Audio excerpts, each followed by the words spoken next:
సోలెమ్ని ఎవరైతే ఇరాన్కి సంబంధించినటువంటి చీఫ్ త్రివిధ దళాల అధిపతి, ఇతను ఇరాక్లో అసలు తీవ్రవాద సంస్థలైనటువంటి Islamic jihadist force, Islamic resistance force ఇట్లాంటివన్నీ పుట్టించింది. అసలు ఇవాళ హౌతీలు, హెజ్బుల్లాలు, హమాస్లు వీటన్నిటికీ పుట్టుక కారకుడు వీడే.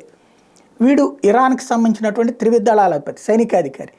వీడు ఇరాక్లో ఉండగా వీడిని లేపేసింది ఆ మధ్యన అమెరికా. గుర్తుంది కదా, సోలెమ్నీని చంపేసింది అన్నటువంటిది. ఆ విషయంలో అప్పుడుంది ట్రంప్ అధ్యక్షుడిగా అమెరికాకి. ట్రంప్ తాజాగా ఒక ఛానల్కి ఇచ్చినటువంటి ఇంటర్వ్యూలో ఆనాటి రహస్యాన్ని బయటపెట్టారు. ఏంటయ్యా అంటే, సోలెమ్నీ వ్యవహారం అమెరికాకి ఇజ్రాయెల్ సమాచారం అందించిందని అప్పట్లోనే జరిగిన ప్రచారం. అవునన్నటువంటి విషయాన్ని ధృవీకరిస్తూ, కానీ ఆ సమాచారం అందాక వాడిని చంపేయమని చెప్పి అమెరికా ఇరాన్ని కంపెల్ చేసింది, మీరు చెయ్యండి అని. కానీ ఇజ్రాయెల్ని కంపెల్ చేసింది, మీరు చెయ్యండి, మీరే చంపేయండి. మేము ఆ దాడి చేయమని ఇజ్రాయెల్ తేల్చి చెప్పింది.